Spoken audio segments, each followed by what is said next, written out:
And welcome back to the show. We finally figured out a name that we're going to call the podcast, so everyone can actually find it. You tell them. It's Okay. your show. Well, we're going to call it the Oakley Show.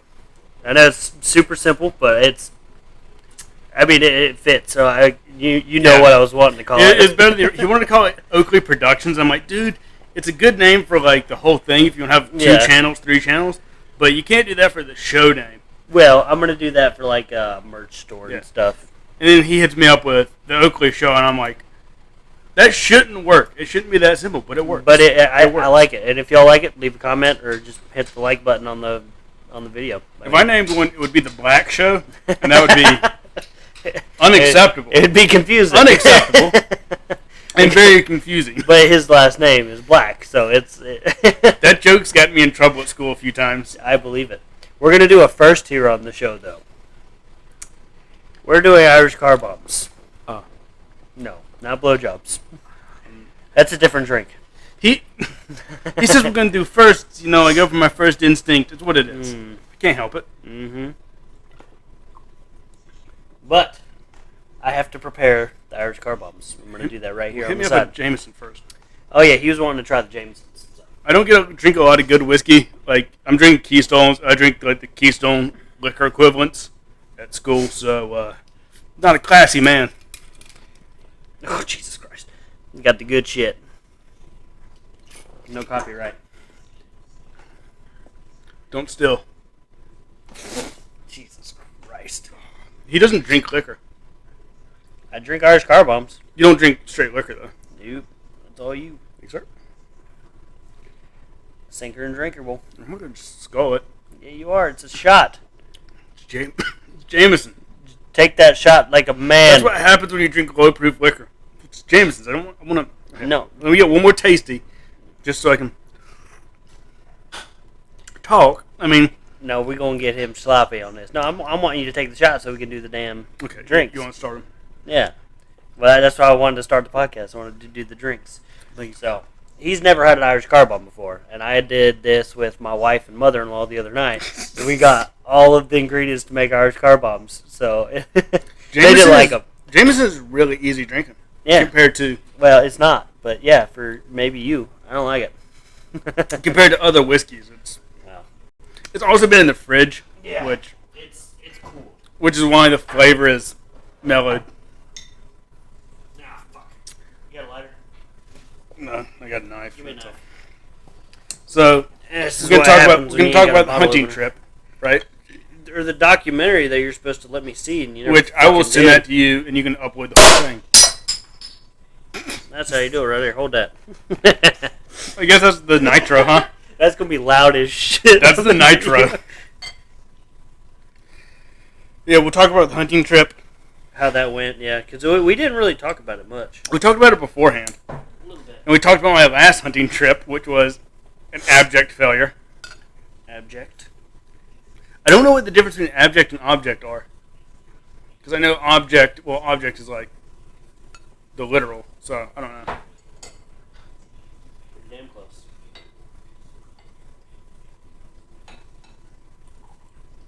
Nice. Well done, sir. Indeed. I should have been a bartender. So the other guy whose bachelor party I'm going to be in, his fiance, she's a sweetheart, but he's like, she wants to serve alcohol, right? Make a little bit of money this summer. He's like, yeah, you can pour beer. And I'm like,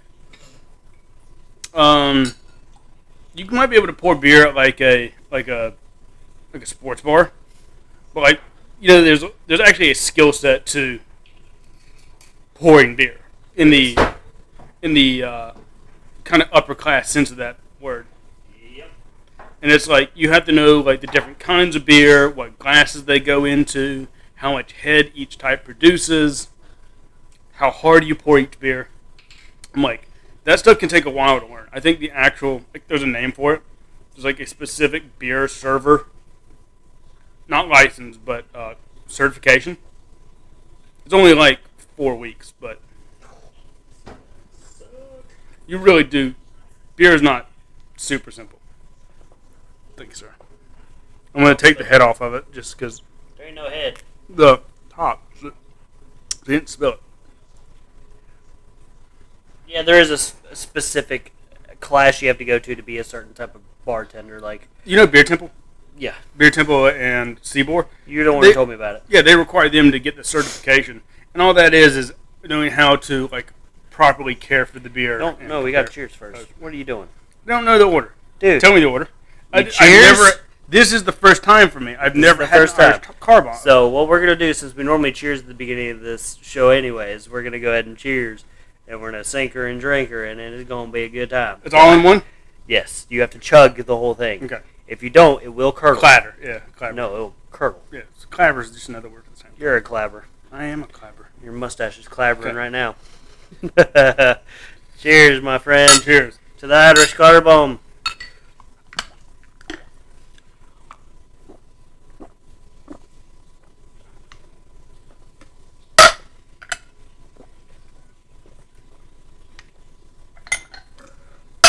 It's not bad. Basically, it tastes like fucking milk. Fucking Ooh. delicious. Oh, there's the bitter on the end. That's why I should have made them last time. Yeah, you can feel it clabbering in your mouth. The little bit that's left. Ugh. Gross. The drink is- on the table. The drink is very good. The aftertaste is not. But like, what I don't understand about an Irish car bomb is, after I drink them, that's a lot of fluid that you're taking in, but it doesn't feel heavy. like a glass of milk. Yeah, like when you're drinking, like say you chug down a beer, you feel that beer. Well, it's half a beer, It's half a beer. Think about chugging half a beer. but it's half of a Guinness. Yes, but it's still beer. With 2 shots.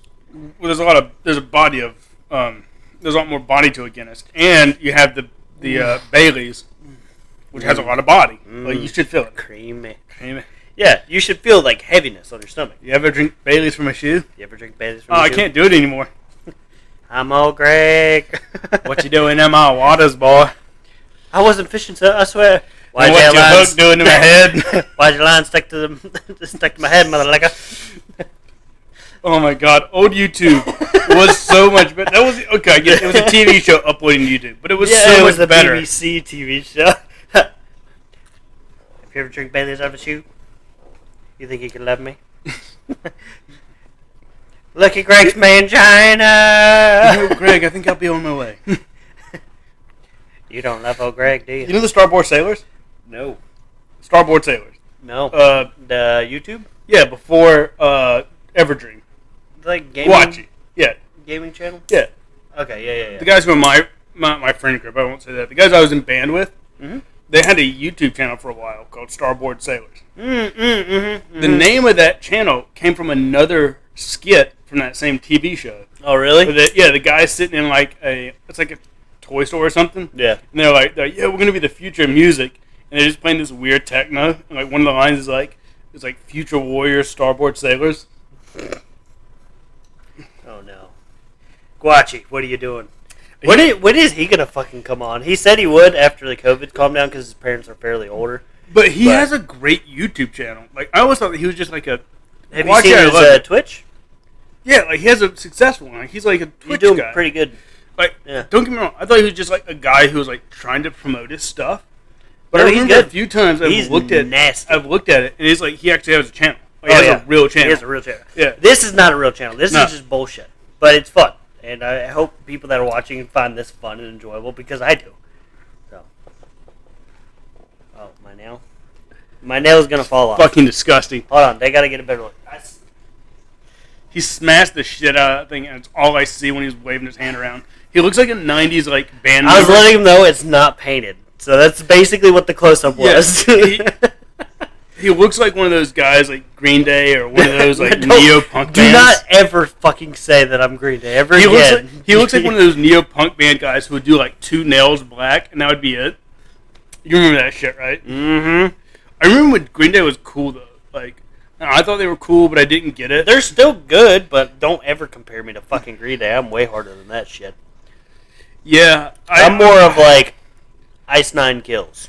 I am much more on the like the. I'm not actually punk, but I actually like a lot of actual punk better. Oh, I love punk music. But here's the thing about punk music. This setup right here You could not record punk on this. No. It's too high tech. Yeah, no. Like punk is like that's the problem is that it's gotta be cringy. Is that ironically punk? That's the weird thing. Punk can't be successful. No. Because it can. If it's successful, I mean, some 41. Well, then the Blink 182. Yeah, and that's the weird thing is that like those were huge bands, and they kept the same sound. Well, Blink 182 was not punk. Yes, they were. Blink 182. Blink 182 was definitely punk. No. Yes. They were. No. They were new punk. No, they were punk. Which album are we talking about? I'm talking about like their first few albums. They were hardcore punk, and that's what made them popular. Miss you, where are you? I'm so sorry. No, that's not that was definitely punk. If you're saying Green Day is punk and that's not, I'm saying Green Day is not punk. Green Day was punk. Like, what is the best punk song ever to you? It'd probably have to be a Misfits song. It wouldn't. Okay, Misfits get it. I'm going Anarchy in the UK. No. Like Sex Pistols are.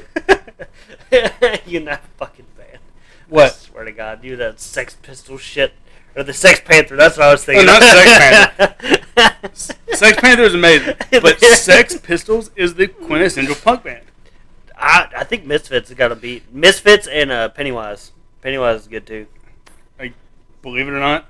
It's very underground. That might be one of those. I like Disaster Area. But Disaster Area... That's like the underground of punk. Disaster Area, it was a real punk band in the sense that they had like 2 albums, but like on YouTube they have like 200 views. Like that's what punk is supposed to be. Like just like no one fucking listens to us. We play to like people who come to our fucking garage, and the songs are just basically how the songs are called like fuck you. What's that band? 21 Pilots. How 21 Pilots started off. Is that how they were? Oh, dude. They're just in a damn basement, just like... Yeah, that's real punk, right? Like, but they weren't singing punk. They were doing Ode to Sleep. Like, that's like one of their most famous songs now. I think that's the problem, is that any punk artist, like, a lot of those guys are really intellectual, like the heavy metal guys. Super smart. Like the heavy metal guys, who are like, yeah, I can play like Mozart on the piano. One of the two, like, in our generation, like, the lead singers that kind of, like, baffle me are Spencer from Ice Nine Kills and Ronnie Radke from Falling in Reverse. Okay. Those two people, if you like kind of look into like them, they put on this front of this like I'm this type of person. Like Ronnie Radke puts up that rapperish kind of thuggish. Yeah, slightly annoying.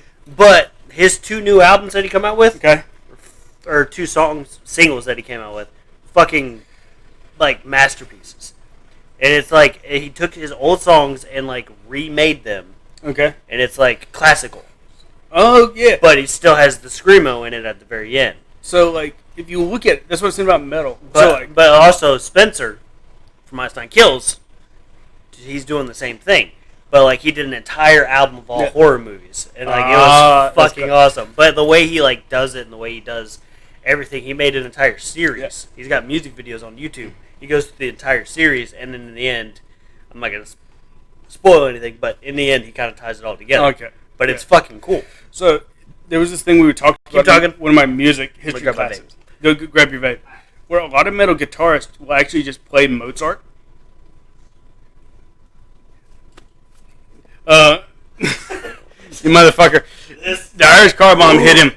So, So, like, Mozart was this dude who played an organ, right? Like, an organ you can have, like, you have multiple pedals. You have basically multiple pianos laid out. So it's extremely complicated, and it's extremely fast. Like, actual organ playing, you're almost playing like a whole band. So when you hear metal guitarists riffing really fast, a lot of those guys are actually classically trained musicians. And when they took their music to the end result, it comes out a lot like Mozart. So sometimes you'll just hear those guys throw in a bar or 2 of Mozart, and it's just like they're sitting there at this, fucking double bass pedal. Yeah, and the guitar is actually from some obscure like church music from the 1700s, and you're sitting there going, oh, these guys are intellectual. They are. And that's what I don't get. Like a lot of people. Well, a lot of people say like I get metal. I get a lot of metal even as someone who has a pretty decent musical ear, some metal is just too heavy, too long. Nope. Like, no. Like, if all it is if you go double bass, you got a track on your album, double bass for 4 straight minutes of your album. 4 minutes? 4 minutes is... Metal songs don't last that long. They'll tell their vocal cords. Metal songs are the... I'm talking about, like, metalcore songs. Okay. Like, where there's a lot of screaming and a little bit of singing. A little more... So what I'm saying is, if you take, let's say a metal instrumental. Let's just go with a metal instrumental on an album. Well, that would be more like August Burns Red. Okay. But shit like that. Let's run a 4 to 5 minute song. They got like if you run metal runs long. Like one of my favorite. One of the longest songs that I know of is Tool. Tool is metal. Yeah. Rush is all metal, right? One of their most famous songs is classic rock. Well,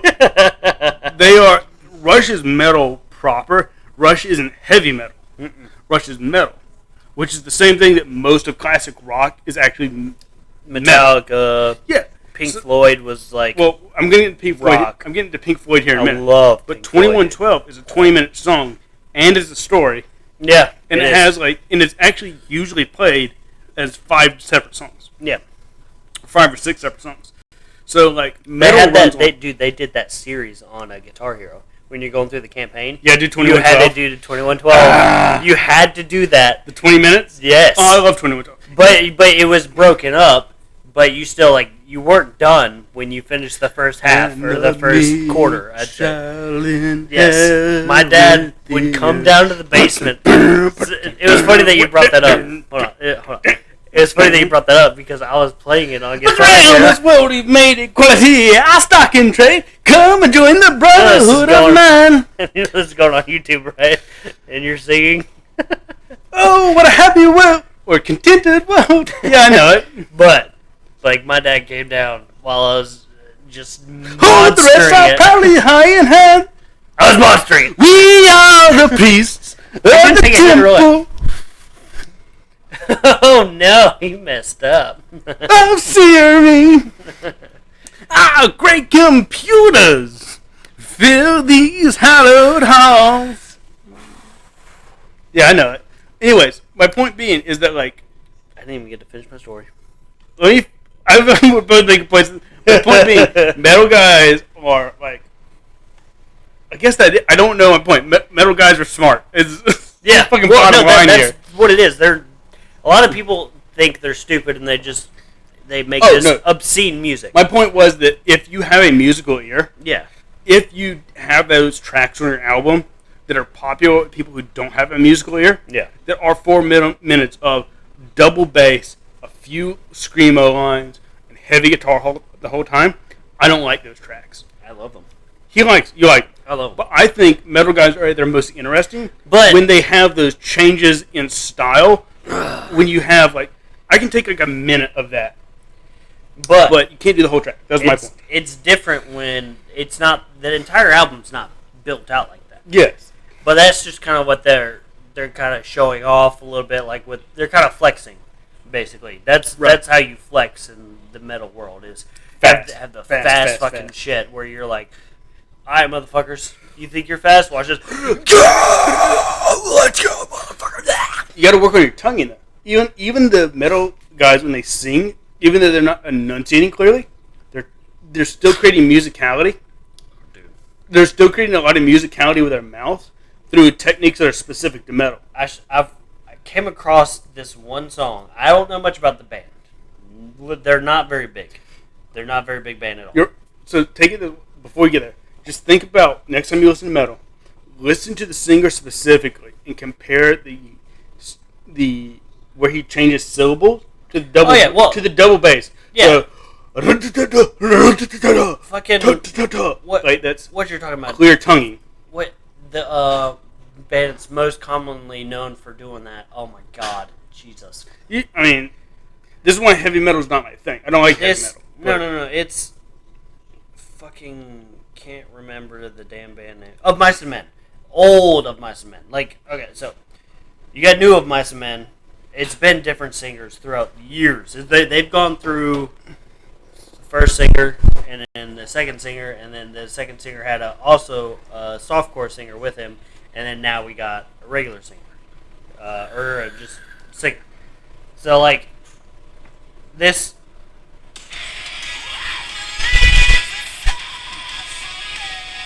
It's metalcore.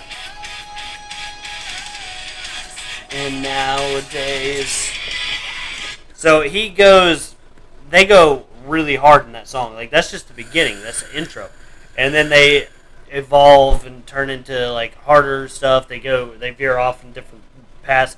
But that song right there has a breakdown in it that instead of like breaking down where it goes, everything kind of slows down and then just goes boom back into it. It does the reverse where it goes soft, and it's one of the most amazing things. It's very rare. Well, not for August Burns Red. That's all they do. Like August Burns Red is the weirdest band you'll ever listen to. They had a fucking Irish or like not an Irish. What them people call that travel around everywhere? The Roma? No. Gypsies. Gypsies. There you go. Roma are the gypsies. I do, motherfucker. So I didn't fucking know. They're going heavy metal the entire time, like screamo and everything. That's exactly what they break into. Oh my god, that's hilarious. That's exactly what they break into. Let's leak spin. Let me go, August Burns Red. We're gonna get fucking flagged for this, but it doesn't matter because we don't make any money. We don't make any money. Yeah, so like they can flag the shit out of me all they want. Just like my Carrie Fisher tribute video. That was fucked up. It was fucked up. She had a bad heart, but she did cocaine her whole life, so, you know, shit happens. Oh my gosh. I don't even remember what song it was. It wasn't that one. Just go. It wasn't that one. But this is the band I was telling you about where they'll do instrumentals. Yeah. This is an instrumental.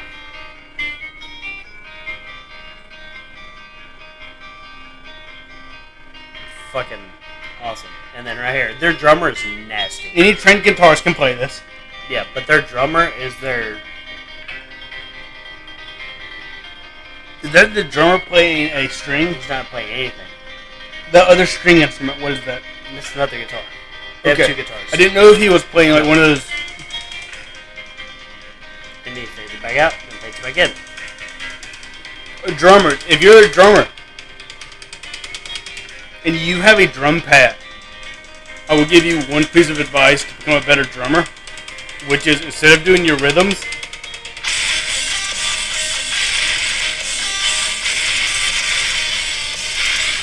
but this is an instrumental. It's 6 minutes long. So but there's a song on August Burns Red's album where they're going ham the entire time. I don't remember which album it was, but it's one of the more recent ones. And then they like stop and break into like a fucking gypsy jig or some shit. Sure. It's the opposite. That August Burns Red does that all the time. Right. And it's hilarious. I love it so much. It's good instrumental. What I'm saying, if you're a drummer and you have a drum pad and you're doing your rhythms, you're trying to get your rhythms tight and run rhythms together. If you want to like advance your basic drills down to something more skilled, take those rhythms and change the volume on each or your. There's a so instead of being like a ratatat, be like a ratamatat, or be like a ratatatatat. Yeah, well, I'm saying like because those are all still basic rhythms. Yes, but just like instead, just like take it and just like fucking roll dice for what volume you're gonna play.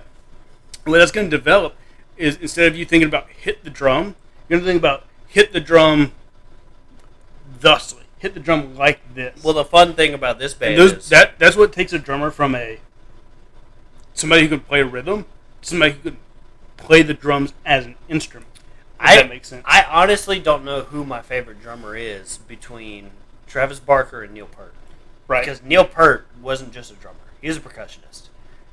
Neil Peart is a true percussionist. He put himself at a level higher than drummers. Yes. With the rotating drum set and having all them different mechanical shit all around, his brain is on a different fucking level than I've ever seen a drummer on. He is the symbol of the metal artist who, like, people would ask him, like, he didn't like to talk to fans. There's a very famous line in one of their songs, which is, "I can't pretend a stranger is the only way to friend."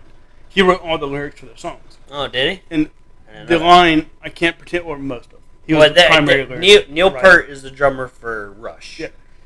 And just kind of clarify for people who don't know. I Can't Pretend to Love a Stranger is a long-awaited friend. Supposedly, is from when the band would meet people. Yeah. He wasn't good at meet and greets. He'd be like, "Nice to meet you, thanks. You like our music? So do I, thanks." He wasn't good at meet and greets. Yeah. And so I Can't Pretend to a Stranger, someone at a meet and greet. Yeah. Is someone that I've waited to meet my whole life. Yeah. And that was his thing. But the thing is if you listen to but if you reverse his technical level, he did an entire tour that was a tribute to Buddy Rich. Now, Buddy Rich was, I always get it wrong because it's Buddy Rich and Buddy Holly. Buddy Holly was. Ooh, I look just like Buddy Holly. Buddy Rich, I think, was the drummer. Mary Tyler Moore. Buddy Rich, I think, was the famous drummer. What they say about me anyway. But he was a big band drummer. And when Buddy Rich would play, he would play like this. He would play on top of his snare drum. He would reach for everything. So the whole entire, that's how he played. I don't like it. But he was the best drummer to the 60s, I think. Yeah. But he was good. He wasn't fucked. And so Neil Peart did a whole tour. I feel like the drummer that gets overlooked a lot would be Led Zeppelin's drummer. Neil Peart did the whole tour, not only drumming in the style of Buddy Rich, but drumming in the pose of Buddy Rich. Was the point. That's badass. But just because he wanted to understand how that drumming worked, not just from a musicality standpoint, but from a physicality standpoint. Yeah. I completely understand because I'm a drummer, which means I just play. I used to play drums, and it's the only instrument that I've ever been really decent at. And guitar, I can kind of play. I'm not very good at it. I have small hands. I can't really reach. Can you play Freebird? How about you eat a fucking Freebird? Dick, you motherfucker? But the drums is something I've always gravitated towards because it's just hitting shit at a beat. And I've got decent rhythm. But the one drummer that I've always thought got overlooked a lot because of the lead singer was Led Zeppelin. Led Zeppelin's drummer was arguably one of the best. Led Zeppelin, okay, you have all of classic rock. You got Rush, who's sitting over here in its own little pocket of stuff. But then you have Pink Floyd and Led Zeppelin. Yeah, those were the fucking Beyoncés of our time. But the thing is, every member of those bands had independent projects. Yep. They were freakishly good at what they did. They weren't just rock stars who were pretty and got famous for maybe being a little bit punk in their own era. They were musicians. They were 100% masters of their craft. And that's why I don't understand because when people talk about who is the best drummer, Led Zeppelin's drummer never even gets brought up. You can't say who's the best drummer because it's different. It's take Barker. Take Barker for an example. Barker is phenomenal. He's a working guy too. But the thing is, if you take all the albums out there for these pop stars, and Travis Barker just pops up on these pop stars albums. No, listen to me. He doesn't pop up. What I mean by that is that he is so good. Yes. That he can drum for anybody. Yes. You're just like, hey, Travis Barker, can you play this? He's like, yes. Yeah, I guess. He's just he looks at it. He's like, yes. Fuck, he probably doesn't even look at it. He probably says yes before he sees the music. But do you know why he pops up with rappers a lot? Oh yeah, see that's what I'm saying. He can play with anybody. But do you know why he pops up with rappers a lot? No, I can't say. I don't know that relationship. Well, the reason he pops up with the rappers a lot is he started his own recording studio, and he is famous. Well, he's very famous. No, famous Stars and Stripes. But he's got a lot of rappers under his record label. Yeah, sure. Yeah, his record label because he has his own record label. Oh, he has a label. Yeah, he has a label, and he has a lot of famous, very very popular rap people, and he would drum for them, just kind of introducing tunes to them because he would help the people he actually you know the rhythm machine, you know the rhythm machine most rappers use. Yeah, they have a beat machine. They can throw out hundreds of beats. Yep. Think about having a beat machine that has not only the intellect but the intuition of a good drummer. Yeah. So he can listen to so a rapper can sit there and he can say, bad rap stereotype here, I sell drugs in the city, I'll shoot anybody, blah blah blah. However, that rapper throws out that rhythm, whatever his natural rhythm Yeah, well, I mean, but also his intonation. It's Intonation. his. Travis Barker can sit there and go, "How do you like that?" And the rapper goes, "A little faster, maybe." And Travis Barker, "Okay, faster version of that. How about this? Perfect." You got a track, right? So basically, that's what kind of got him started. After Blink-182 kind of separated, he started his own record label, and he started hiring basically everybody. Yeah, like he would sign everybody just about that he thought who had potential and talent, and he kind of end up leaning more towards like rap and R&B and stuff. Really? He leaned way harder towards that kind of style of music, because of the beats and stuff, not because of the singing and everything. His business is beats. Beats is his music, and then he would recommend different styles of beats and stuff, and start kind of drumming to it. And then he got pulled to fucking like Little John, like Wizzy, like he drummed for P Diddy, he drummed for Kanye, he drummed for everybody. I found a new love for Snoop Dogg. I think he drummed for Snoop Dogg. Well, I found a new love because as Snoop Dogg got older, like his whole thing was like, I smoke weed, right? so like no, it's Snoop Lion now. What? It's Snoop Lion now. It's not Snoop Dogg. All right. So his whole right. So I don't know. Okay, so if you think Snoop Dogg is going to be the announcer for your next YouTube famous fight, he's going to be Snoop against Jake Paul. Who do you think is going to win that fight? You mean between Jake Paul, the YouTuber, and Floyd? Oh, between me? Yeah. Jake's going to kick my ass. but what if it was an MMA match? Well, he was a high school wrestler, right? No, that was Logan. Oh, Jake did not. He has no wrestling. If I take that to the guy to the ground, I've whooped guys so much bigger than me. He's a thick kid. If we agree on a weight, let's say we agree at like 170. No, he's not making 170. What's he making? He's making like 190. He's a big kid, dude. Okay, never mind. Then he's a big kid. I've taken guys at about 190 to the mat. Jake might be able to make it to one. That's my name too, so that's the only reason I brought it up. If I sat down with some trainers and they could give me a weight that me and him could agree on, I think he could, and we could go to the ground. I could, and leg kicks.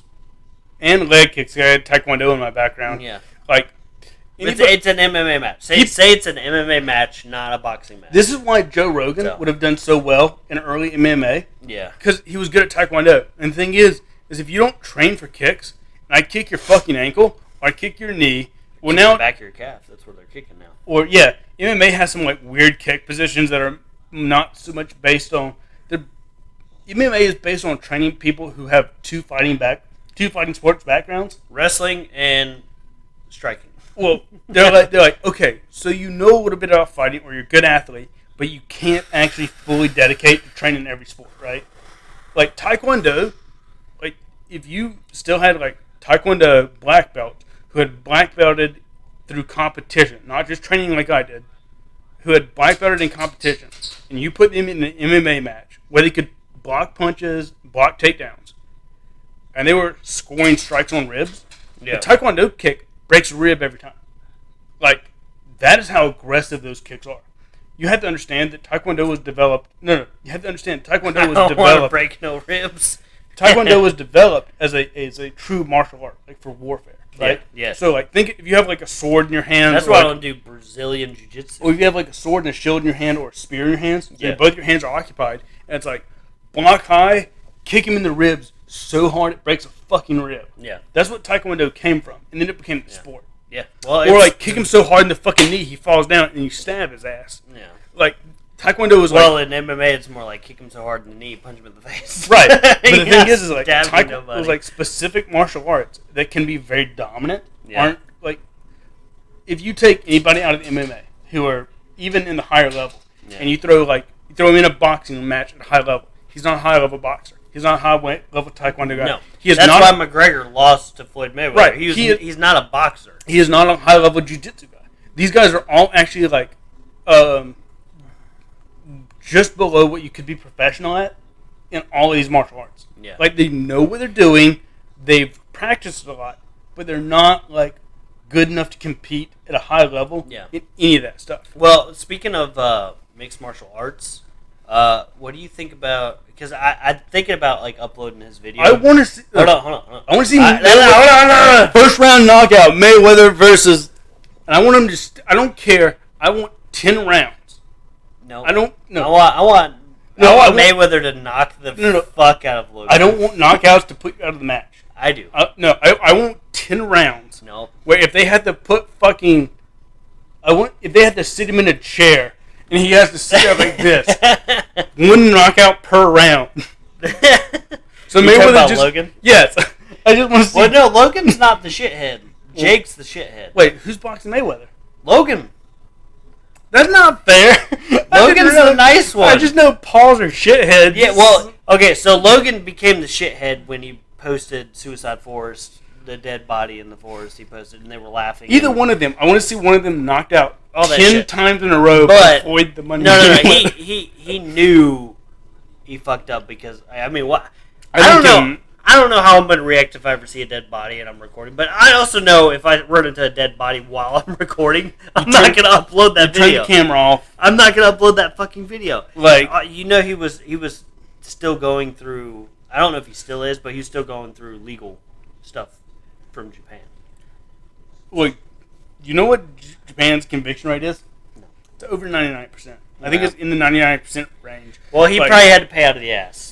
But embassies are going to get involved. It's going to be a thing. I don't know what. Go for a second. No, you can't leave me on this. No, you can't leave me on this. I wanted to ask you about fucking. Jesus Christ. Fire. I need a second here. Fire. I got 30 seconds here. Well, I want to ask you about, since we have a friend who's in mixed martial arts, who's actually starting to go to that. What do you think, since he has a very strong wrestling background, he's got a very strong presence, being short in demeanor, but what I actually was going to have him on the podcast. I'm probably going to upload his video that I have on my phone onto the podcast. Just like kind of, just so you all know who we're talking about. We're talking about our friend Dylan Nelson. He used to wrestle. Excellent mixed martial artist. Yes, and he's starting to become a mixed martial artist. He's training jiu-jitsu. I think Brazilian jiu-jitsu, I think. What do you think you think it would be in store for him? Okay, so wrestlers have a traditional problem with what makes a wrestler strong in MMA is that he has different habits, right? So what makes it dangerous for that is you have different habits. So you can get punched in the head a lot as a wrestler. Now, wrestlers are kind of the Rocky Balboas. Also, I feel like that's what Logan is going for. He's going for the Rocky Balboa Wrestlers situation. are also the Rockies of mixed martial arts, which is wrestling, because you can't submit somebody out. You can't put someone in a dangerous position. In wrestling, there's a lot of pain tolerance there. It's an uncomfortable position, but it's not a dangerous position. So you can stay in it, or the referee will stop the match. Yep. So wrestlers actually have a pretty low defense for those positions. Like, we tend to be like, okay, fuck it. This is going to hurt. Yeah. Cool. Now how do I fight? How do I maneuver? What do I do with this uncomfortable position? Because all you can do is make it uncomfortable. You can't make it dangerous. So I can stay here and be safe. Speaking of his height and his weight, he's fighting in the 123 pound. He's in the low weight? Yeah, he's in the low. He went low because he's 120. So he's 170. So that actually favors him because big guys are better strikers. Yes, but because they can put their ass behind the kick, they can put an ass behind their, so you can lift guys up and slam them. But with his height, if he gets too cocky and somebody big comes around who's cutting a shit ton of weight to get down to that level, then what they've done is, if they're taller than him, for his ability to specifically slam, for his ability to specifically take it to the ground, and as a wrestler have that ability to take someone from me and you get mixed up in a fall, right? Yeah. We're literally like there's slingshots and we hit each other in the midair and we fall to the ground. A wrestler has the natural training, instincts to fall into the advantage position. Yeah. Because that's all we train is like, you're going to the ground, how do you in that time advantage yourself? Yeah. So taller guys in wrestling aren't better. It's like squatting. As long as I have my center of gravity below the mass of me and the weight, right? When you're squatting, yep, I can lift you and slam you. Yeah. So tall guys have to squat down. They have to really manipulate their position. to get a good slam or to get you off your legs. Yeah. The short guy can just be in an athletic stance and get you off your legs. Yeah, because it's a natural It's lower center of gravity. Yes, he can load. He can load his weight, your weight, onto him. Yeah. So I think Dill, what he really got to work with is making sure he protects his head, so you don't get any stupid. He said he was going to come on the podcast, so you don't get any stupid knockouts from roundhouse kicks. Even a straight jab can knock you out. He's got to just make sure that as a wrestler, he's protecting his head, putting out punches.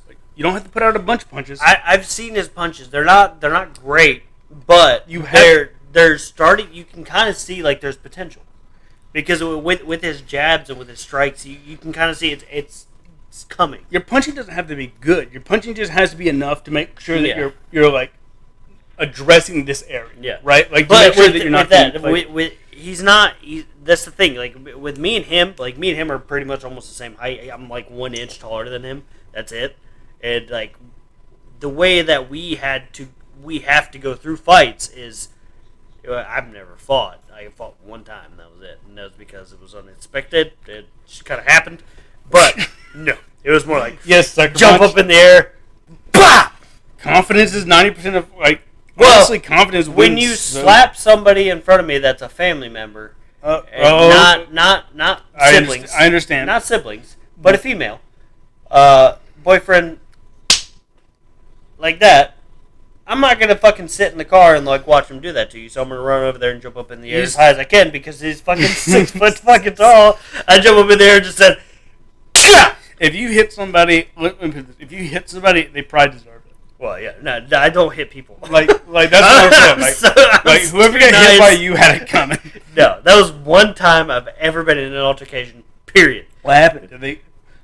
He just hit there was 2 hits. He didn't hit the ground. No. I don't count that one. I count the one that I hit. That was it. That was done.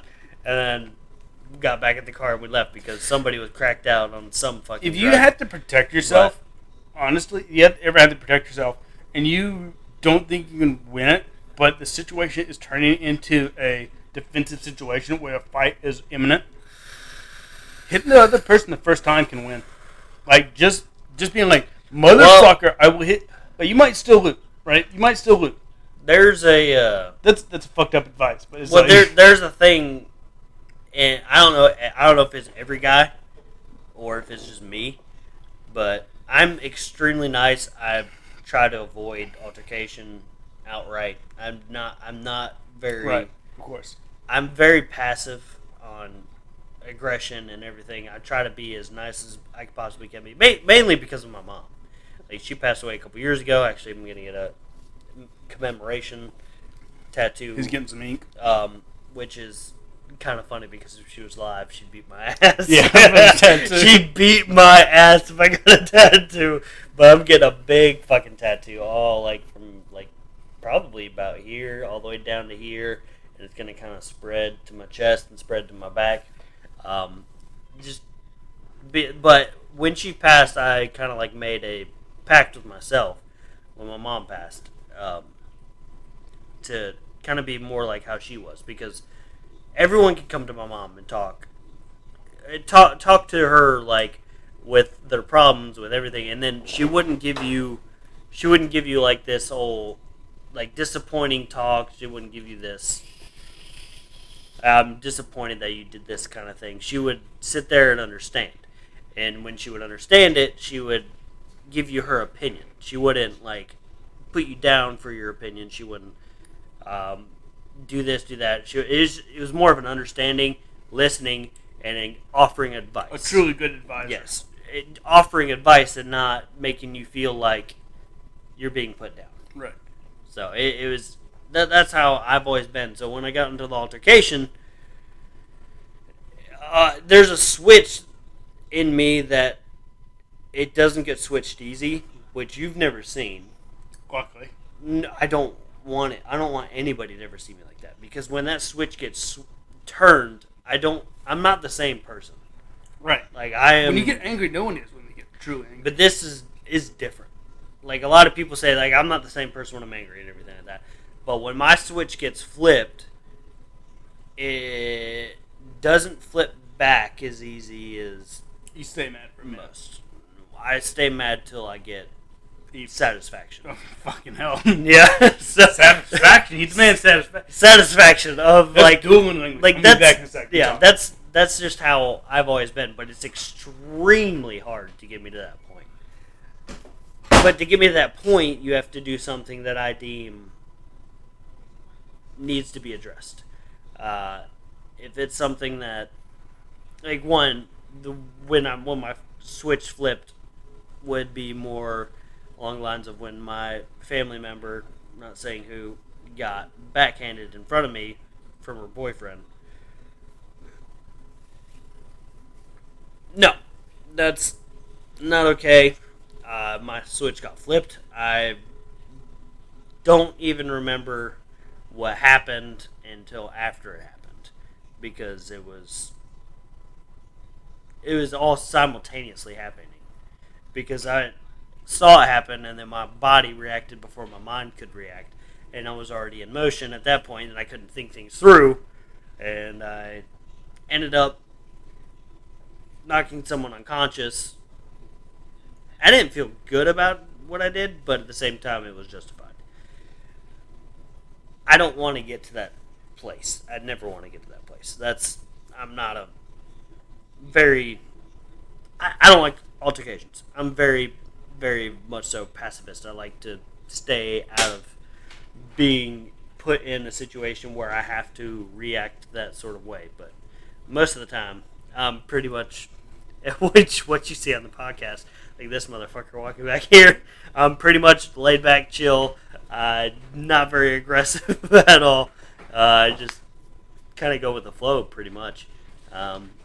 But when that switch does get flipped, it's not something that I'm proud of, and I try to avoid it at all costs.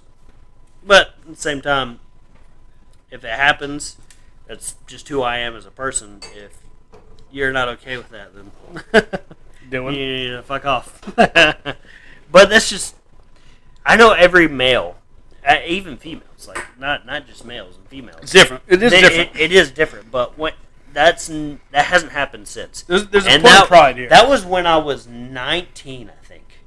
No. Would I know the name? Would I know the name of the person you hit? Yes. No, not the person I hit. No. Never mind. Would I know the person you were standing up for? Yes. Okay. Well, maybe. I mean, you might. Fair enough. I mean, you should, but at the same time, you know how I am. Yeah, it's not someone that you would know, that I would expect you to know 100%. But at the same time, it's like it's a family member who I'm still close to, even though I don't talk to. Fair enough. Okay, comprende. We want to talk about the hunting trip. Yeah, we started off the podcast wanting to talk about his hunting trip that we talked about on the last podcast he was on, and we talked about music and fighting. We went deep on both those subjects. Dude, that's the best part about podcasts. Right? We just get to fucking riff on anything we want. So, stop me at any point and ask me whatever you want. But, from what I remember, what I said the last time, was I was going to go hog hunting on Holly Shelter. And what you also said is you were going to send me the video so I could upload it on the podcast. Which you haven't done. Can happen. Or you can upload it yourself because you have access to the fucking YouTube channel. Fair enough. So, okay. So the last thing I said was I was going to go hunting on Holly Shelter, which is like one of the largest game lands in North Carolina. And you failed. It's like 10 miles across. And I was going to go zero my rifles on a range that was also on the Holly Shelter land. So I went down there, and it turns out that the rifle range was closed for the holiday weekend that was just before turkey season. I had gone down there just before turkey season. No shit. Also, the campsites, the primitive campsites that are totally free, you just camp there on Holly Shelter, are not publicly open until turkey season. So I showed up like 2 days before the facility's open. Oh. With 2 rifles and a handgun. Yeah. Now, I live on campus, so I couldn't take these guns back anymore. So the person I had who was my off-campus contact. Yeah. Who let me keep them. Then one night, like I would drive down there, store Yeah. my rifles with her. Yeah. And then pick them up the next morning and go to the shelter. She's like, I hit her up and hey, can I please store these for tonight, tomorrow night, and then I'd be on the shelter for the hunt. She said yes. Okay. So 2 nights go by.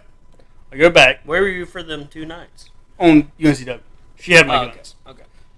Um, So you were at your dorm. Yes, I was in my apartment. So That's a dorm.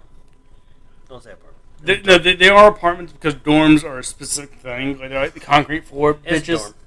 I have my own room. I have a kitchen. It's a dorm. He has his own kitchen, but he decides to grill outside of his truck. I have an apartment. I have a room, a single room, and a shared kitchen. Anyway, I go back. I pick up my rifles, right? Yeah. And I pick up my firearms. I drive out to the shelter, about 25 minutes away.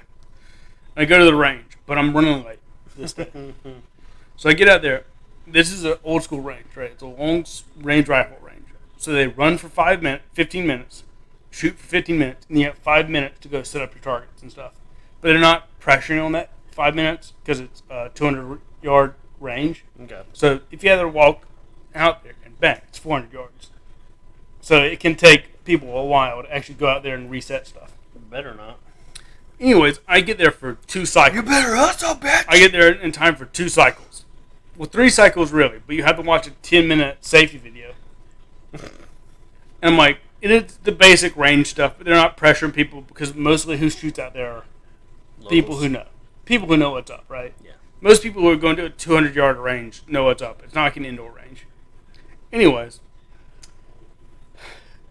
I'm going to use some positive language here. Don't jump on me for using the positive language. There is a very kind transgender lady who is the range master there. Super cool person. Hey, if she's on the range, more power to her. Hell yeah. But Sounds like a Republican. but because I had been driving around in my truck, most of my stuff got shaken around. Mm-hmm. So I definitely maybe even got another cycle in from just like where I knew my eye and ear protection were that I needed to go onto the firing line. I'd gotten like mixed in, and I had to like go find it. I ended up like driving all the way back to the entry place just to buy earbuds where I bought the targets because I couldn't find them. Like I could find my eyes, but I couldn't find my ears. So I lost a bunch of time. Okay, so the first thing I set up, Lee Enfield rifle number 4, old World War II British rifle. Mine was manufactured in the year 1945. I set it up, target at 100 yards. I do a 6 o'clock hold, which means my sight. The iron sight is set up just below the black of the target. You shoot X number of rounds, however many. I was just going to do 3. And then you go and you look at the shape they make, the pattern. Yeah. I shoot all 3 rounds. And I'm like, she comes up to me, she says, really, that's how you're going to shoot? I'm like, yeah, ammo is expensive right now. Oh, okay, fair enough. Why not? I go out there. I see one hole, and it looks like a sideways bullet. That's not good. What that means is I hit it one time, and all the other bullets were going sideways when they went past it. Yep. So, like, fuck knows, that rifle's got to go to a gunsmith now. I don't know. But I have a staple gun and another target with me. I take the staple gun, snap, snap, snap, snap, snap, click, click, click. Runs out of staples on me. Mm. So, I'm like, shit. What am I supposed to do with this? Okay, I can't just go walking back and forth. People want to shoot. It's the last cycle of the day. Better get back to the firing line. So I go back to the firing line. I hand her the staple, and I'm like, I think we're out of staples. She goes, okay, you broke my staple. Haha, funny. And I go grab my AR, put the mag in. 6, same thing. I say 6 o'clock hold, but it's 12 o'clock hold. No, it is 6 o'clock. Damn it. I'm getting it backwards so many times, I'm getting it double backwards. Come on, Steven. I go with 6 o'clock hold. 3-round group again, because I don't want to waste ammo. Bang. Bang. Bang. Okay, cool. I wait the rest of the 10 minutes. Go out there and check it. Here's the target. It's a big target. About that big. All 3 rounds are over here. My point of aim was here. Well, I knew that I had shot a good group. Yeah. So I shot in the same place. Fades left. Huh? Fades left. So the thing is this rifle has a bent handguard, which I'm actually in the warranty process of now. Yeah. To the actual company to get that fixed. Well, that's good. Anyways, that's the last cycle. I can't re-zero the rifle now. Nope. So I'm now hunting with a rifle that at 100 yards shoots that far off. Perfect. Now, when you shoot an animal, you want to kill them as quickly as possible. As humane as possible. You don't want to run it. Yeah, humane, but you don't want to run it that you have to track. It's a pain in the ass, right? Well, if you think about it, if you aim for the shoulder and it hits the head. Well, yes, there are positions you can aim like that. Yeah. But the thing is, you got to remember, animal brains, we have a big brain compared to our skull. Most animals, if this was my skull, right, my whole brain is like here. But you can shoot me anywhere, you'll hit me in the brain. Yeah. Most animals are like that. Yeah. And on the side, they're like that. They're not big.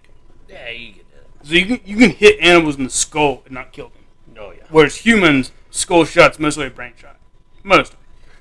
Anyway, I left that apart here. The day I went out there early, I went ahead and drove out onto the game trails.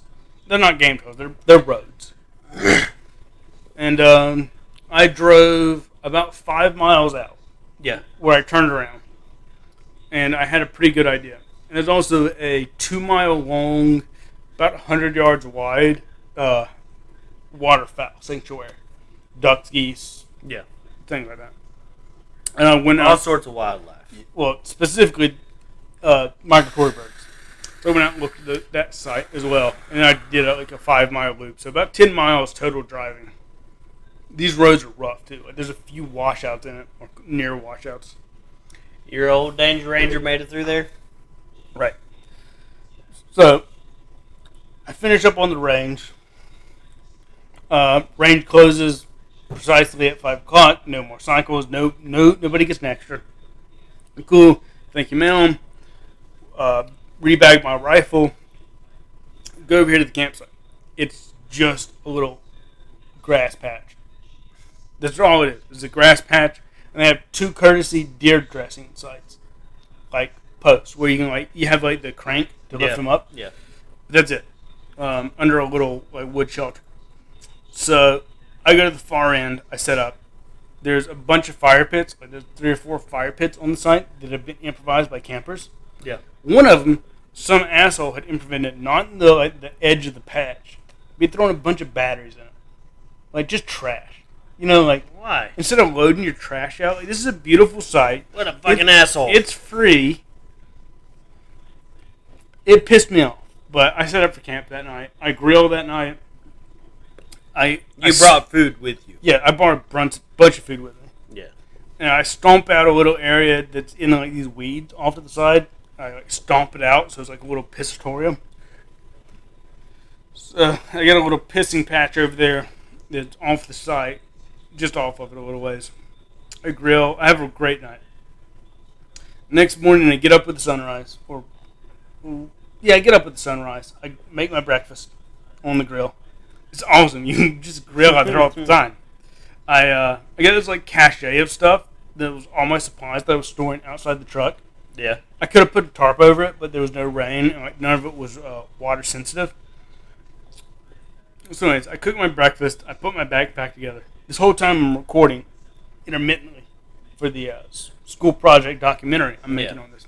Which is going to be on the Oakley Show once this motherfucker uploads it. And then I do a 5 mile ruck march. I've never marched with a ruck before. And you probably should have trained for that. Out there I hear this weird sound every now and then. They probably can't hear that. It's a condenser mic. Well, fair enough. Anyway, I hear this weird wood knocking sound. Yeah. And now look, I'm afraid of Sasquatch. He's out there. Sasquatch is in the woods. I'm scared of Sasquatch. I have an AR-15 on my chest and a .22 Magnum on my waist. And I'm still scared as shit of Sasquatch out there in the fucking woods. On the missing 411s. Yeah. I'm like, Dave Politis is going to be talking about my ass in a week. I thought it was Dan.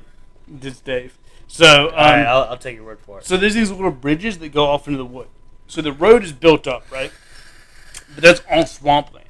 So when you dig a hole in the swampland and you build something up on top of it, the water table is just below it, right? Yeah. So that displaces the water, and the water has to come out somewhere. So this whole road is flanked by 2 ditches of water. Like, significant ditches of water. Little canals, basically. Well, shit. The mic just fell. Don't touch it. Don't touch it. It's weights on my finger now. There you go. No, it's weights on my finger. You fucked it up, Steven. So anyways, there's these 2 canals that run parallel to the road, This is right? the Oakley Show for you. 2 ditches, essentially. I let go. I've let go. There you go. Don't touch it. And there's these bridges that are built courtesy by the service. North Carolina Game and Wildlife, right? But the thing is, this is swampland. So it's not just like trees and bushes. It's actually deep, thick brush. Jesus. Are we going to end up holding it? Pretty much. Where's it sitting? So, So it's this deep, thick brush that's hard to move through. Even when we go off these bridges, it's like a wall. I finally found one of the bridges I could move about like 20 yards into the wood line past. And I sit down. I hear this knocking sound. I look over to see what it is. Full-sized red-headed woodpecker. Jesus. Big bird. Like, people forget how big red-headed woodpeckers are. They're like the size of a chihuahua. Well, they're big birds. They ain't small. So I see this thing over here. I'm like, okay. So if I ever hear this wood knocking sound again, they actually have woodpeckers out here, like proper woodpeckers. Anyways, I sat there for a while, and I stood up, and I got my pack back on, and I moved the other. At that point in time, it would have been like 3.5 miles. These are straight roads; they're dead straight. So, like, I moved 2.5 miles on one road that had a few curves, and then it hit the dead straight. And the other road was just 2.5 miles, dead straight.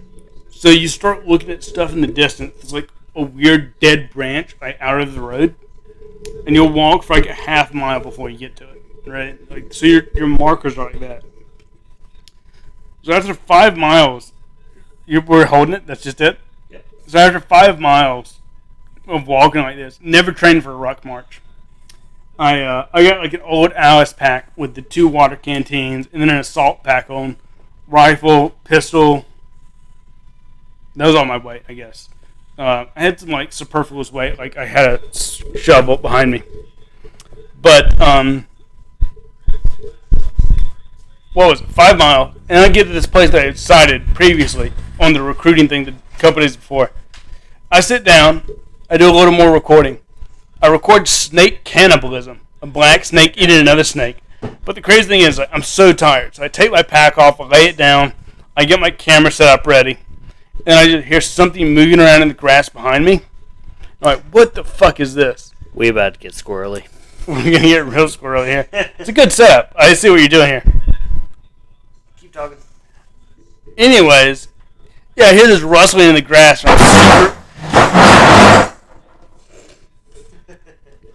And I'm super tired. And I turn around, I pull my pistol out, and I'm like pointing it into the weeds behind me. And I eventually see what it is. It's the big old black snake eating I didn't see what the other kind of snake was. It was black on top.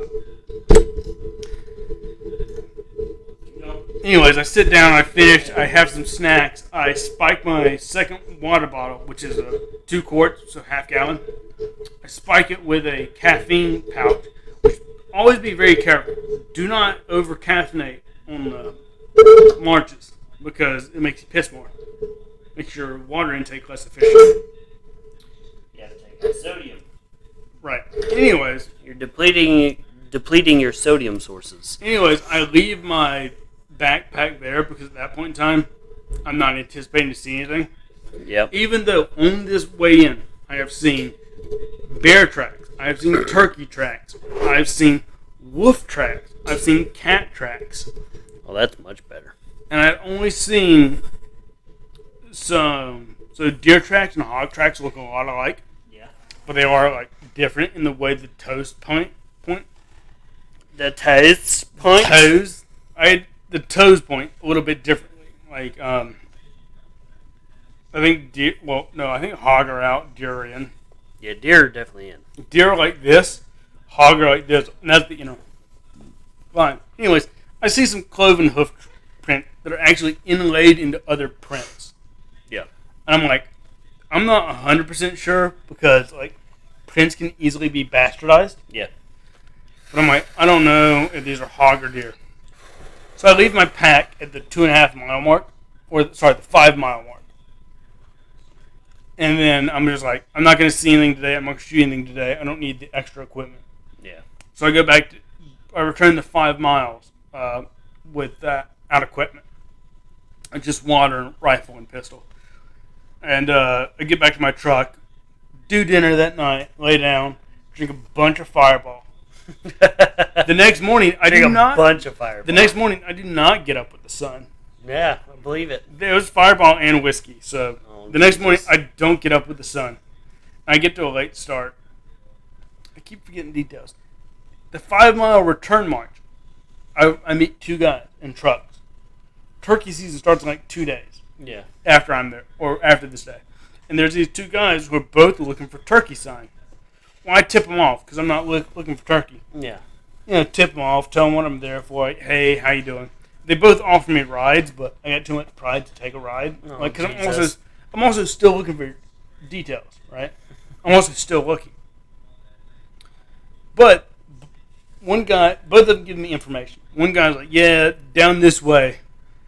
I got spooked out by hog one morning, like right at morning.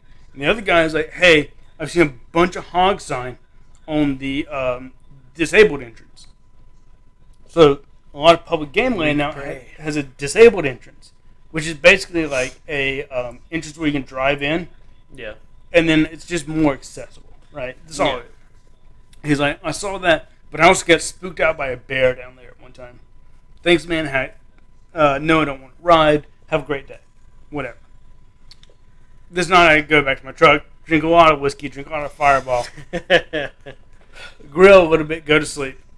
Get up the next morning, not with the sun. And I'm like, okay, this holly shelter is pretty big, and I'm not going to be able to walk all of it. So I do a big drive. Like, I drive out and I stop intermittently to like check out different places I can get back in the woods. Get my shoes all muddy, like going back in there, like trying to find hog sign around any like ponds I can see. Mm-hmm. Like trying to like navigate around the ponds, but it's super swampy, so like if you step in the wrong place, you'd sink deep. So you got to really test where you're stepping. Yeah. I'm like, I don't see any fucking sign around these places. Now you see when a hog finds a pond or a mud puddle, they'll go and they'll get in that mud and they'll cover themselves because they can't sweat. Yeah. But then they'll take that mud and they'll scrape it against a tree. And so, like 2-3 feet off the ground, if hogs have been there, you can see mud wiped against trees. Yep. I don't see any sign like that. I'm like, I know there's hogs here. It's southern North Carolina, out towards the coast. There's hogs here, but I'm not finding where they are. And again, I can't penetrate deep enough into this brush to go look for where they're bedding down to hunt them there. I go, okay. The day's running short, and then I had to drive back to my original campsite because of that cache I said I had on the ground. Yeah. I thought rain was coming in. So eventually I'm like, I've looked at most of the drivable space of this. There's still like little in-between roads I haven't seen. I better get back. Like, it's a good reason to get back. Rain, right? I get back, the black clouds have blown over. I'm like, okay. That's frustrating as hell. I'm like, okay, shit. I'm gonna go check out the disabled entrance. Yeah. That the guy told me about. So I load my truck up. And then in the back of my head rings a little sound that says, wait a second, don't you have a school assignment due? And I go, yeah, it's due tomorrow. You go, which professor? You go, X class, whatever class it is. And I go, isn't that the professor that's in a different time zone? I go, shit. So, like, when he says he was like 2 time zones later. So when he said his due date, it would be due today. But for him, he's setting it for tomorrow. It's more or less what it was. Yeah. So it looks a day off because it crosses the midnight line. Nah. So I'm like, oh, shit. So I call one of my roommates. I'm like, hey, I will not bring a gun onto campus. Can you pick me up in the grocery store parking lot, just off campus? Drive me onto campus. Let me turn this assignment in, and then drive me back out of my truck, and I'll go back to the hunting. I was like, yes. 25 minutes there, about 20 minutes to get my computer booted up, find the assignment, turn it in, drink a little bit of water, him drive me back. So, a little over an hour, right? Yeah. And then I'm pounding pavement back out on this site. I just said this. I did scout the disabled site beforehand, and it looked promising. Like they have these dove fields, which are just little fields planted with like non-profitable crops that are just good for doves. I see bear shit out there. I see a bunch of these tracks. I think they were deer tracks, but my mind wanted to make them hog tracks. You know how it is. Mm-hmm. But there's also like little not beets. What are the other things? Radishes. There's a bunch of radishes stirred up here. Yep. I'm like, okay, so the hogs are here digging up radishes. My brain wanted to say there was hogs there digging up radishes. I'm like, cool. But I stink like shit at that point in time. Because I had walked the whole previous day. I hadn't taken a shower. So I walked over the ground I wanted to hunt. Which is a no-no, right? Like, you don't want to leave that scent trail. Yeah. Okay, so then now they can smell you. Yeah, so then I go turn in the assignment, and I get there, and the sun's coming down. I got like 30 minutes before sundown. So I'm like trying to like do the school assignment, which is recording myself. Yeah. Like setting up the camera, breaking the camera back down, putting it away. Then I get back out there, and I'm like, I kind of got over in the weeds, like on a path, like maybe 100 yards from where I was gonna shoot the hog on this side. My backpack was my rifle rest. Yep. I wasn't fully in the weeds. I was wearing relatively bright clothing. I smelled like hell. I couldn't get a wind direction because these little tree lines, like the wind direction is not reliable because the wind can like dip in it. Yeah. Or it can like run down it. Like you can't get a reliable wind direction. And I'm just sitting there recording myself. I don't see shit. So then like sundown comes and I'm sitting there. You can legally hunt hog for 30 minutes after sundown because that's when they come out to eat. Yeah. It's totally black. I pack up. I get my stuff together. Do one last recording at the truck of myself taking the equipment off and drive back to Union County that night. Jesus. So you didn't see a hog once. I didn't even see hog tracks, but they're there. They are there.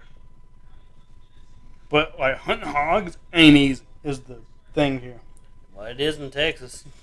Well, even there you have to like those guys because they've baited their sites. It's legal to like they're on private land and they baited their sites. Well, it's invasive there. Well, it's invasive here. The thing about hogs is they move so much. So you know how deer are everywhere around here? Yeah. Hogs moving. Oh, I pet a baby deer today. You petted it? Yep. Don't touch them. It came right up to me. No, so like think about if there was as many hogs in Union County as there were deer. Yeah. They would be like here today. Then on the other side of 74, they like move in these big pods. So when you bait them, that's how you keep them in the same place. That's why hunting hog is difficult because they move around so much. Yeah. So I just sit on the one place where I'd seen where they might be eating. This is my best chance. Yeah, that's it. That's all you got. And that's how hog is generally hunted. There are other ways, which are going out to where they're bedding. Yeah. But again, it was so dense there, I couldn't get in. Because it's swampland. So he failed miserably. So I failed miserably. Long documentary. 2 hunts of I failed miserably on. a whole lot of no. How long is your documentary? If I edit it the way I wanted it, it'd be about an hour. The way I have it right now is about 10 minutes. No, you need to edit it the way you want it. And that would be really in-depth, like telling the story I just did. but like with maps and like where I was with each person I talked to, and like everything I saw, like explaining it. Yeah, that would be better. Yeah, because it's like each position I saw different things, and you understand like the geography of where stuff is and why I went to certain places. Yeah, that would be well. Let me know when you do your final edit. I should do like an hour edit. Yeah, it might come out of 45 minutes because my ass is lazy, but yeah, but still, you should do it, and we can upload it on here, and then also finish Backfist 2. yeah, yes. So that's my hunting story. Ask me any question you have. I don't have any questions. Seems like a whole story. You pretty much described everything. You just have to remember when you shoot a few things when you shoot a hog. First off, it's a myth that hogs are bulletproof. There's no bulletproof part of a hog. However, there are parts of a hog that will bounce a bullet off. Because bullets aren't like flat, right? Yeah, they're round. Like, so if you shoot somebody in the skull right there, yeah, it ain't it'll gonna bounce go off. through, yeah, because your skull is fairly hard. The bullet's like a point, like it's think it'll bounce off. Give you a nice cut on your scalp, but that's it. Hogs, the way their skull is shaped, is like that on top. yeah, So it's a pretty good surface. So when people are like, oh, I use a bigger bullet to hunt it with. But if you look at the bullet they're hunting it with, it's actually just the ones that are shaped more like that on the end. yeah, As opposed to the more aerodynamic shape. It's like you can use this small bullet that's just more blunted and it would kill them. The other thing is a hog has its heart and lungs set basically in what we would consider like the front of the chest. yeah, Whereas a deer has their whole chest cavity. yeah, With this full. So like a hog's upper back, like up here, is just not a lethal shot. So you shoot them through it, like maybe their lungs are bleeding a little bit, maybe they got a severely bruised heart, but they can still run 5 miles. at least. Because they're scared as shit and they're a wild animal who can get down there in the low brush, and you're never going to find the fucking animal. No, you're never finding it at that point. They found deer before with like multiple vertebrae that have been shot through. Now, remember, a vertebra shot can kill an animal because it can cut their spinal cord, right? Yeah. But you can blow out a vertebra on the top of the spine. Why are you saying vertebra? Vertebra. Because it's Vertebrae. No, it's not vertebrae. It is. Vertebrae is a single one. Yeah. Like vertebrae. Multiple vertebrae. No, vertebra. Because it has to do with from the Vertebrae. Latin or the Greek. Vertebrae. Anyway, they've had multiple deal with variable or multiple, just more or less mangled vertebrae. Yeah. From like multiple shots, where it's like, oh, you can shoot a deer and it lives, which is freaky, right?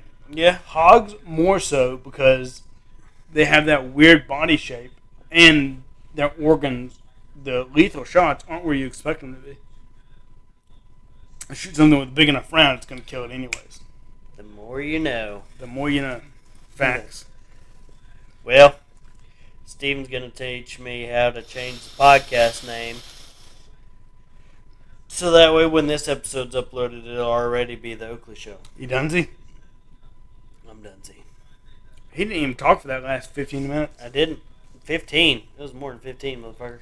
Takes about 20 minutes to tell that story. It was 30. You think it was 30 minutes to tell that whole story? Yeah. Wow. We're at an hour and almost 20.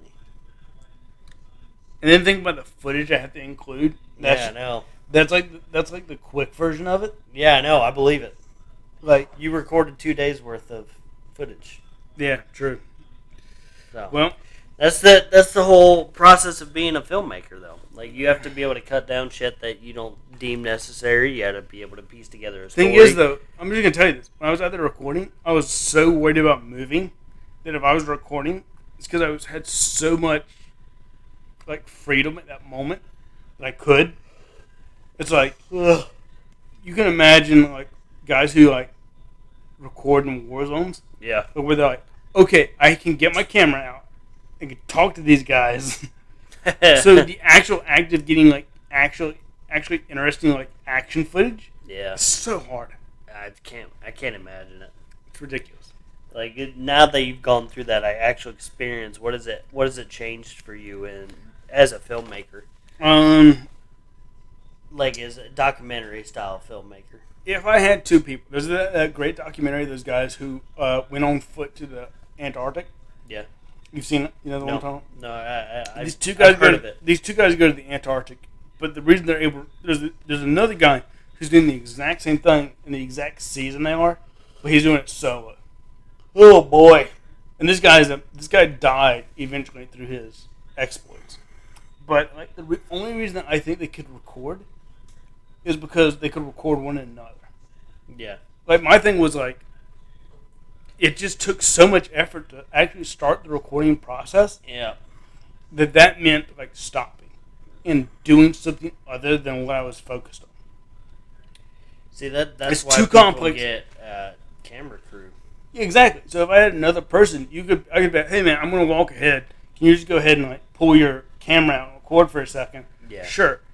Like think about it this way: if you had to play football, right? Yeah. A football game, and now no one's gonna ask you to record while you're doing a play, though you might be asked to like set up the camera to point at the right part of the field.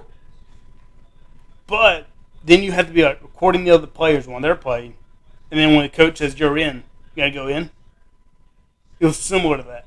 Gotcha. It's just like it's two complex tasks that each are like contradictory and like the efforts don't align. Yeah. Like, fuck. It's a whole lot of. You could record on the sidelines, right? You could. Yeah, but nobody does. It'd be a pain in the dick to sit there and be like, moving the camera, making sure it's in the right place. Jake, you're in. But don't just walk away from the camera. Make sure somebody's holding the camera before you walk away. Be a pain in the dick. That's what it was. That would be a pain in the ass. So if I did it with somebody else, we would have been much more thorough. Probably would have been 10 times better too. Yeah, it would have been magnitudely better. Like not just twice as good, but like multiple times. But you didn't succeed on your hunt. I still would like to see that footage. I'd like to see it uploaded on the Average Joe's so we can support my man Steven over here. Get him. That looked wrong. What? I went. That's not what that was supposed to be. That was just supposed to be me raise my hand, not me. Me, hell, he laughed. I had his stuff. No, that was not what I was doing. Don't Goodbye, political career. It was definitely what he meant. American flag on his head and shorty shorts on right here. You see that shit? Shorty shorts. Shorty shorts. Put your leg down. It looks like shorty shorts. Because that could be your leg. I'm touching his knee right now. Oh my god. If I ever get in a fight, if Jake gets mad, like you said he did in the past, I'm going to go, hey Jake, dick crap. Oh, don't do that. I gotta pee. He's solid as a rock right now, or he just can't move fast enough. No, I'm good. He just can't flinch away from me grabbing his dick or he'd piss himself. I ain't scared, bitch. Grab that dick. You felt my penis. Well, he didn't flinch. It's impressive. No. Well, that's it for this episode of the Oakley Show. Yee! Now that we finally got a fucking name. The Oakley Show now. We got to figure out how to change that because I don't know how to do that. I'll show you. Okay. It's like you can't change every 6 months, but then you're fine. Well, we've been a podcast for over a year, so you're fine. I think, right? Yeah, it'll take a week to actually appear as a change, but it'll be fine. Okay. Steven's going to show me how to do that, and then y'all will see this episode, and then they'll still be subscribed to the channel. Yeah, it's the same channel. Okay. Still the same channel, just different name. I want to start doing my fitness journey. If you can't tell, I've been able to get a little bit of development on that. I want to start doing some of the fitness stuff as well. That's something I've always been passionate about. Maybe I can get some footage and just start uploading it to here. Sure. I mean, why not? It's the Oakley Show anyway. It's like we do whatever the fuck we want. We do fucking Irish car bombs on live YouTube. So the rules, drinking while impaired, Gaming while impaired. Drinking while impaired. That was our old mistake. You mean the gaming while impaired that I made up? That was our old mistake. Fucking awesome at making up YouTube names. So gaming while impaired. YouTube does not promote channels that have a drinking focus. Well, they can need a date. So we may have been a better channel if we would have changed that. I don't care. It was fun. It was fun. I still love great. gaming while impaired. Like, we still need to do that shit. Beers of War? No, because that would be worse. No, Beers of War. We didn't Is that play a channel? No. When we played Gears of War, Wait, wow. it said Gears. It said how long ago was that? It said gaming while impaired. Gears of War. That was still in the basement. Yes, but the thumbnail said Beers of War. Yeah, how long it just ago had was the that? G crossed out and a B put over it. It was Beers of War. How long ago was that? We played Perfect Dark. We played Donkey Kong a little bit. We played Mario Kart. That you took all of them off. You fucking jackass. I took those off because of compromising things. No, they were great. There were things there that were like we not all of them. We were a little too raunchy. Not all of them. We were a little too like loosey goosey. It wasn't bad stuff. It was great. It was just stuff that might be like it was a little too bro-ish on some of it, and like most of the stuff that I took down most of gaming while impaired. You took down all of Mario Kart. All of it. I think gaming while impaired can return and be great now that we're so much more relaxed doing this. Yeah. Well, it's so much easier. This is just free flowing conversation. We don't even care that there's a camera here. You remember like we started this conversation on fucking music. You remember this Then conversation went to MMA, and then we went to your hunting, and now we're on whatever you're about to say. You remember this conversation we would have about radio voice? Yeah. Where we would talk like this, and me and you would both start doing it because we were so interested in and we couldn't play the games, and we were. Well, we stopped doing that when we started playing that one horror game. Which is why it's the main one that's up. Yeah. Like, what was that game called? Dark. No. Asylum something. Yeah, it was an Asylum something. It's the one PewDiePie played. It was like the game that it was like the game that took PewDiePie from like. No, Slender Man was that game. Was it? Slender Man, absolutely. No, it was the one that took him from being like a big Slender YouTuber. Man. Really? Slender Man was that game. Slender Man was when I found him, and then his channel just kind of went. Because Slender Man went mainstream. I was there with PewDiePie when he was doing the videos on the 100,000 lead up. Yeah. But then I haven't watched a lot of PewDiePie since. I haven't watched PewDiePie since that. I mean, he's still a great YouTuber because the thing is he went from being like the weird femboy, like girly Let's Player. Yeah. To being like a super chill dude who's just like, let's have fun and make Let's Plays. That's adorable. Fucking there are two kittens cuddling over there, and they're distractingly cute. Yeah, I just saw them, so I had to point them out. That is distractingly cute. Yeah, well, I just love doing the podcast. This is much more comfortable. Speaking of the podcast, I got a guy that's going to come on who sells beard oil. Ran into him at Burger Fest. Right, you told me. Yes, I'm excited. I haven't even messaged the fucker yet. I don't even know what the fuck's wrong with me. I feel like a one-night stand that just hasn't reached out again. Yikes. It's nerve-wracking. I want to reach out to him and be like, "Sup, dude? I'm the guy that you ran into at Burger Fest, my show. We talked about you coming on. Like, when can I rape you? What's a good time? Yeah. Yeah, when can I fuck you in the ass? There's my one story like that. There's one girl met me in a bar. Yep. She said, I'm gay, but I don't have any of this relationship problem. I give her this story. I'm like, okay, so you're a lesbian, so I can talk to you like a dude. Like, I can give you straight advice, right? Like, don't have to worry about it because I'm not hitting on you. You don't think I'm hitting on you because I respect the fact that you're a lesbian. Yeah. Cool. Anyways, I give her this advice. She's in and she's out. Mike, you know what post-nut clarity is? She said, what's that? Mike, explain the concept. Post-nut clarity. Yeah.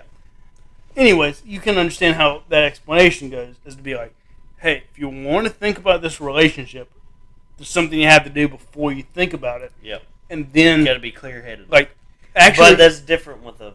I'm like, actually make that plan that like you want to think about this, so you're gonna do something, and then you're gonna think about it.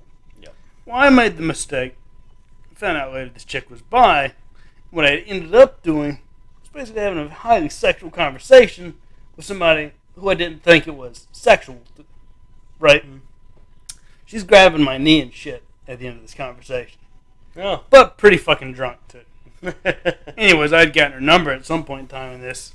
I'm like, I gotta go piss. Like, I was about to get this girl an Uber just to get her home. Just to make sure, because she's drunk as shit. Grabbing my knee, telling me she's gay at the beginning of the conversation. Well, she just didn't want you to hit on her first, probably. Well, exactly. Well, that's what I realized. Just didn't want to have to deal with that. Yeah. But then I was like pretty chill.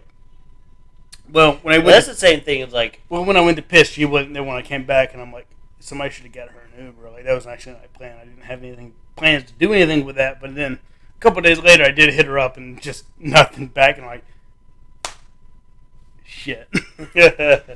Mine's a little bit different because I'm trying to get guests for the podcast, and like I enjoy the shit out of doing this. Like, it's literally just an excuse to go hang out with my friends and just talk shit and drink, and my wife is completely accepting of it, which is surprising. Normally she would probably be like, no, I don't really want you to do that because you need to do this, you need to take care of our son. But normally it's pretty late when we start these, so they're in bed usually. Yeah, but it is getting pretty late because we're going to Columbia tomorrow, visit Dad. So we're leaving out pretty early. Gotta probably wake up around like 8. So 12:30, 1:30, 2:30, 3:30, 4:30, 5:30. You had 7.5 hours right now. Hey, easy. That won't be a problem. But should probably get to bed here pretty soon. But I love the shit out of these. I do want to get that beard oil guy on. He was really cool. I feel like it would be a good, like, because he wants to promote his business. I mean, obviously, I understand that, but we don't have any viewers. But at the same time, like, he was cool as shit to talk to, because, like, literally within the 10 minutes I talked to him, we talked about anime, we talked about metal, we talked about beard oil, we talked about fucking everything in like 10 minutes. Yeah, right. And we just like clicked on all of it. So I really just need to reach out and message him. But that's my plan for our next guest. Gotta get the Guach on here. Gotta get the Guach. Gotta get the Goff on here as well. You don't know who that is, do you? Corey. Yeah. Corey's cool. Corey's the shit. That's who the beard oil guy reminds me of. It's Corey. He looks similar too, we need to follow up. If let me call you out on stream here. If I wanted to rerun the D&D campaign I started, I can't even find those. I took those down because ultimately those were just us. Like, it was fun. No, those were mostly like us drunkenly being like, "Hey, you ready to start again? Hey, you ready to start again? Yeah, I'm ready to start again." Like, 3 dudes would be ready to start, and then one dude would be like, "I'm gonna go piss real quick." Like, there would be like 4-hour streams of mostly dudes waiting for other dudes to piss while making dick jokes. But it was great. And me sitting there doing this. That's why you put it up on Gaming While Impaired. Because it's understated in the fucking title. Because I can't deal with the fact that I spent almost that entire campaign. Okay, we had a D&D campaign. Really short story. I'm going to make it quick. Where one guard had told them one piece of information. One guard's like, "It's not my business. Fuck off." So they didn't talk to any other guards in the city who would have had the information.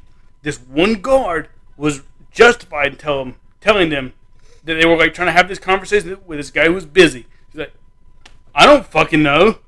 Fuck off." They could have talked to anybody else. But the one time I had done it as the DM, they're just like, "Well, why would we ask somebody else? The one guy told us to fuck off." And they were just confused as shit when I kept dropping as many cues as possible to just be like, "Ask these people about this." Like, it... Oh. Shit happens. Then you die. We were all drunk and trying to deal with it. So no harm, no foul.